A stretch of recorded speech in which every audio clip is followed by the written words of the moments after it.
everybody, it's Retro again with a top 10 again, mostly Nerf, and technically since this is Nerf I have pretty much my collection to pretty much assist this. This is the top Nerf guns, or blasters. The naming of it is a little different. I'll get into it when we get into later in the video. Top 10 Nerf blasters to get into for new fans. It's kind of the same criterion as my Camera top 10 last week. Basically, to get you an idea into the fandom, get you an idea of the history of a lot of these blasters too, but not spoil way too much because it's this fandom is completely different. It's more of a hobby, not like an actual entertainment medium, like something you could watch, something you have to actually play, kind of like a game, basically, or like nowadays LARPing, I guess, to put in better terms. So, with all that said, let's get to my number 10. Let's start with a little history. This was the Nerf Knife Finder. And right around, I think, 2010 and 2011, Nerf NStrike series just wanted to go straight up elite. And they did successfully with a couple of blasters here on this list. Another criterion that I had for this top 10 is that a lot of these blasters are still readily available on Toys R Us and Amazon, so technically you can buy them. I don't have modded blasters to prove the history of it. That's probably gonna be like an overall list another day. Anyway, since Knife Finder was already shown, what is the classic example of something that got elited? Not elited, just turned into elite. The Fire Strike. This is what a direct plunger system. How that basically works is, they pretty much stripped out the, at the time, Recon, plunger, and put the Longshot one for pretty much every blaster, which was the big need for a lot of fans like myself. And very good pickup. If it's still in stores, it's probably like 15 bucks on its own, plus ammo. That's not bad. I did mod it many years ago. It's still running really well. Can't unscrew it for my life. It's kind of permanent at this point, but it's still got good performance. I'm still happy with it. And that is my number 10 Nerf blaster to get fans into. And basically any pistol would pretty much get people into it. If they don't like it, they can take it away. It's my take it or leave it option. And a really good secondary for NIC wars for those Nerf celebrities out there. Basically YouTube guys. My number 9, if you like something that has a little bit more power but still has that low profile like the Fire Strike, the NStrike series was a lot like that too. The Maverick. That's not my number 9. I just wanna, again, since we're gonna most of this top 10 is gonna be the Elite series, I need to do like a compare and contrast of what was to now. Here is the Nerf Maverick. This is my oldest and most surviving one. I think I lost this one to family circumstances. I got it back. I bought it and then I remodded it. I did the Russian roulettes and everything. But that wasn't available when it was new. You had to do a lot of these mods yourself. But my number 9 can do the Russian roulette and can do the overall performance of the Maverick, which is kind of the theme for a lot of these elite blasters. It's like, here's the mod you thought would be a factory staple, and here we go doing it right. This is the Nerf Strong Arm. Again, another blaster I've had for years. But unfortunately, in this particular Strong Arm, the slide is getting to be a little all over the place. So for the purposes of this video, I'm also not going to dry fire every single blaster. Just to get you an idea of like what kind of mid-range kind of blaster you should get, at least if you're going pistol round. This is definitely, this and Maverick, if you take the time modding both of these blasters, they are both worth it. CVPC, there's a host of mods you can do with it. If you do a simple Google search of like advanced mods, you would be seeing people doing clear breaches, clear coats, and the paint jobs for a lot of these Nerf blasters over the years have been astonishing. They're just astonishing. On the right hands of the right person, they are astonishing. And oh, now anyway, on to my number 8. most of the next few are going to have some history, but with a little bit of explanation to why I still have this one. This is the Nerf Stampede. Before everyone says, what year is this, jokes on my comment section. Yes, this is a Nerf Stampede. Yes, the rev up time. Yes, and all that. But for the uninitiated, what is a Nerf Stampede?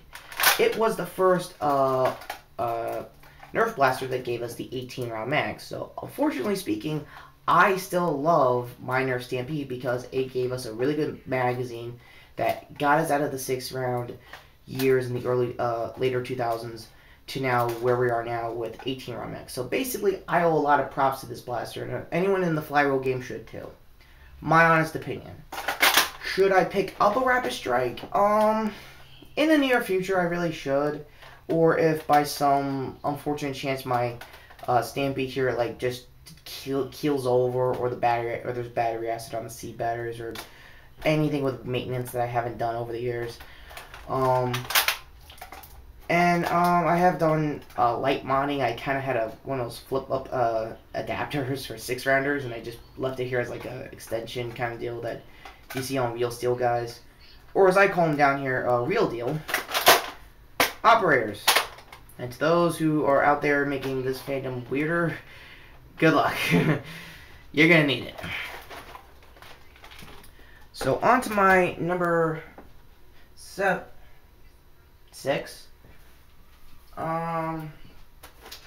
Again, if you don't like a lot of these blasters, if you want to have more of a punch and you want to like show off your Dude Bra kind of Doom love, I thoroughly recommend the Mega line. More specifically, the Mega Magnus. It has the power we're looking for.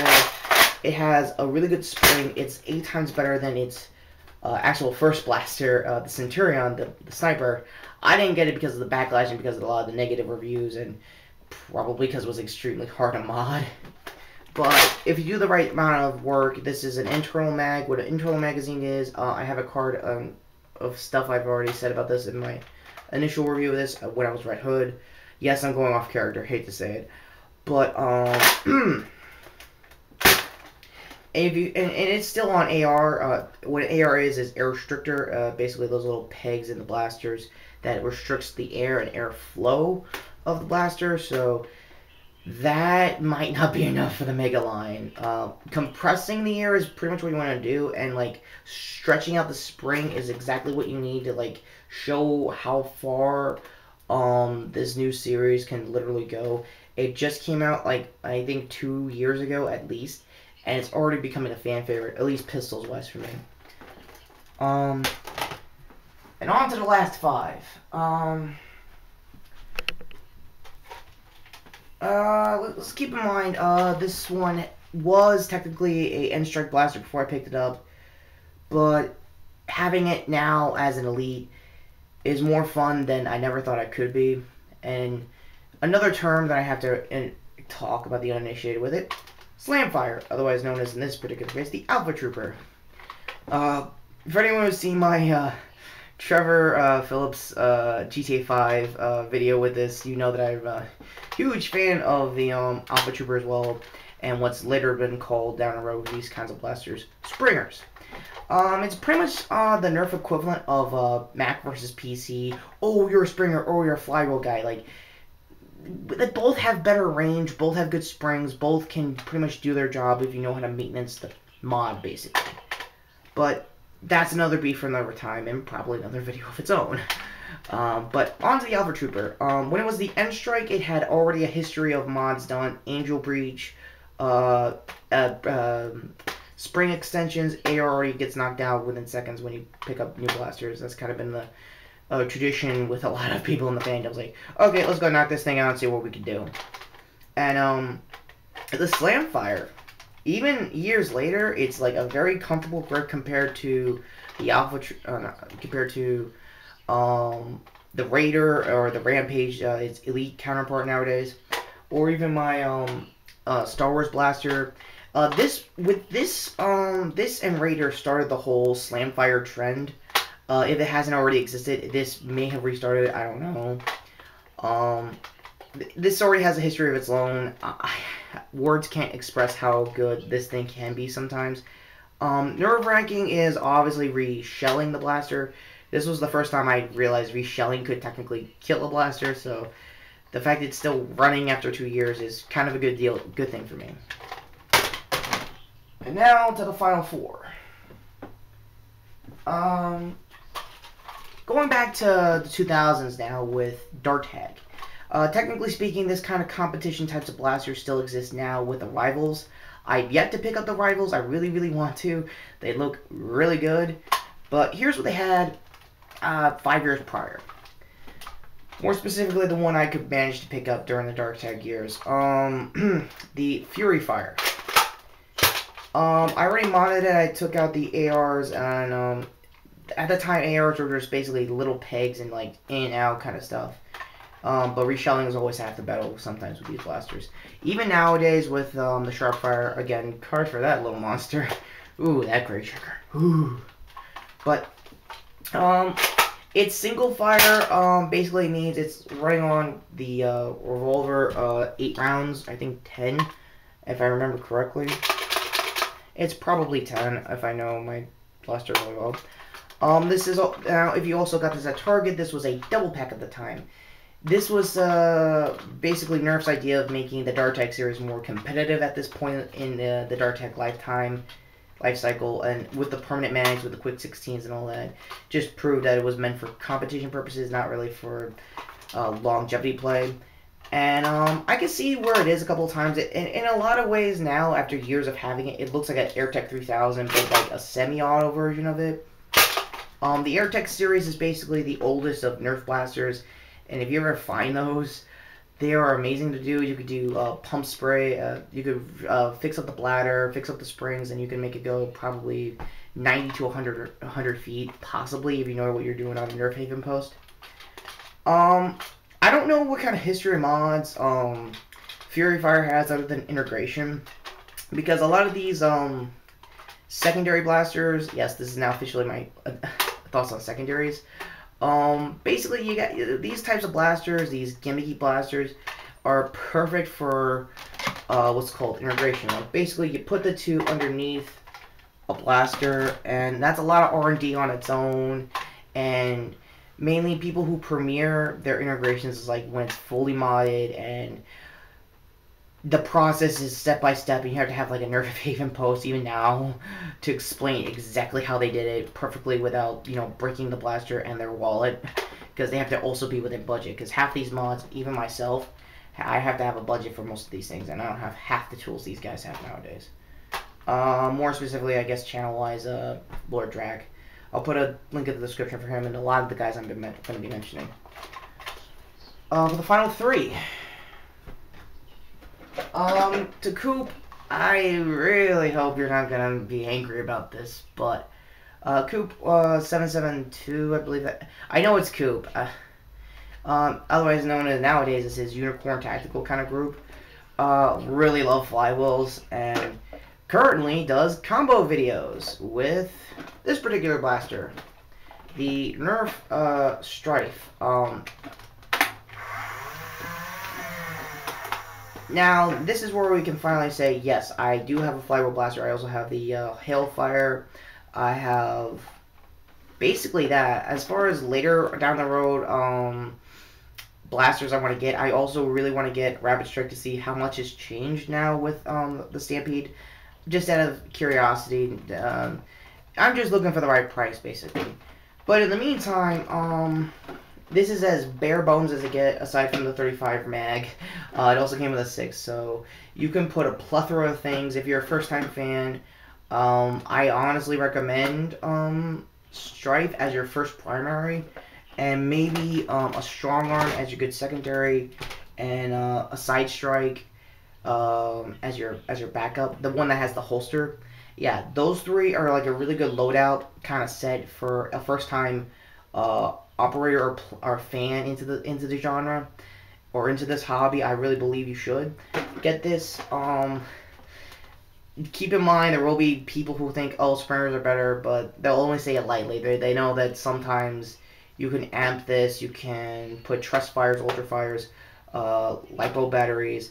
This is the first electronic Nerf blaster that has done, I don't know how many ranges, but you can really push it to like 90, probably 100 if you put LiPo on it. I don't know exactly for Trustfire or Ultra, but I'm going to probably do Trustfire or Ultra just to get my feet wet into the whole voltage mods, because I've never done it since these blasters have been coming out.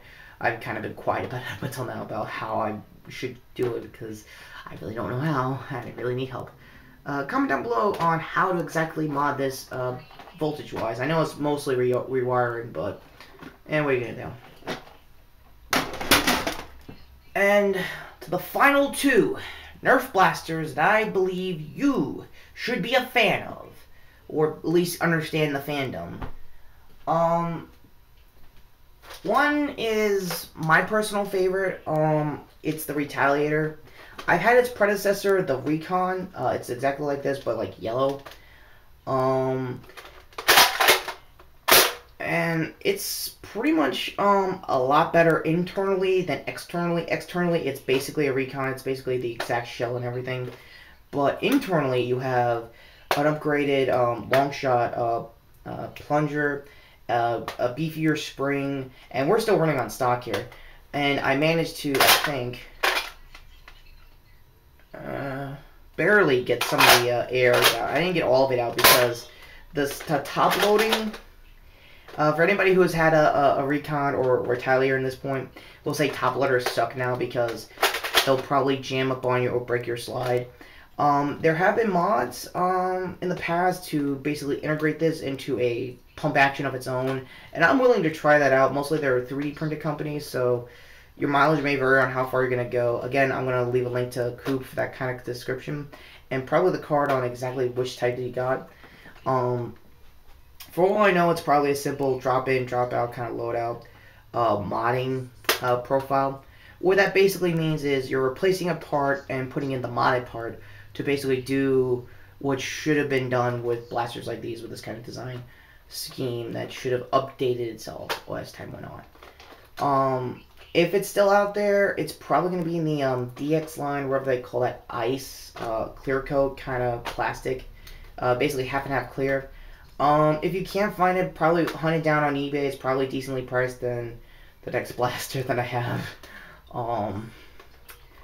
Probably Amazon will probably have something around this too, but again, it'll probably be like the Walmart or Toys R Us new paints, not this current gen paint that I have around me. So I've already had a lot of history with this blaster, and when it was Recon. So personally, I'm a top loader person. This is my kind of loadout to run with, and if I had time, I could probably maybe throw a new spring in there if I really want to up the range, because I really need to someday with this blaster. So, my number one Nerf blaster that you should know as a fan, that you should honor and respect. This is an NStrike, before anyone notices it. It's the Longshot. I've already done some mods on this through a friend of mine who's unfortunately no longer with us, and he was a good friend. He didn't leave the state or anything. It's a personal matter. I don't want to get too much into it, but both him and my brother helped me with. This was mainly my brother's blaster. Let's start with the disclaimer already, and it's a family blaster to put it in more perspective. We did a let me see here, a rail mount underneath before I guess Nerf made it an essential for like every other blaster you saw here. This was our like idea, because I think how Nerf operates is that they see what we do and then they try to like imitate off of it, I guess, in like a practical way or like a budgetary way, I guess. Long story short. This is an old, I guess now I have to go combos, an old tack light way back in the NStrike days. The NStrike insignia just proves the yellowness of it. But to prove that it still works, the light still works, I'm currently running it with a 12R mag, since that's kind of looking to be the standard for the Zombie Strike version of this, which there wasn't really much of a change. They just didn't put the bipod on. There you go. Another thing with old blasters like these, they will get finicky sometimes when you reload newer gen mags. An old 6-rounder like the Longshot Yellow 6 probably will run this really well. I think I still have it. Yes, I do. And I'm getting a little too far ahead of myself. I'm still stocked because we had to do, I guess, blaster replacement. To put in, like, Frankenstein terms, it has the yellow Longshot parts inside a blue shell that got painted around it, and just it got weirder from there. And yeah, just accepted the 6 mag like nothing, because this was the stock mag. For those who want to find this on Target for the Zombie Strike version, and you can just basically do the same exact mods this thing did when this was new back in 2006, I thoroughly recommend it. And I am done. This has been my top 10 Nerf blasters you should get into if you're planning to get into this hobby. Keep in mind, some of these blasters will probably change as time goes on, especially the Longshot. When this was out of print, they were extremely hard to find on eBay. You had to like know the serial number, you had to know a guy, you had to go to like thrift store after thrift store to like find stuff like this, because it has a history of mods on its own. It has Angel Breach, Clear Breach, CPVC Breach, Brass Fitting, springs the size of K26 to even like pass Orange Modworks territory. This is the beginner's class of modding. I would recommend this to anybody who wants to get into modding within a minute. So with all that said, take care and have a good weekend, guys, and have fun playing Nerf.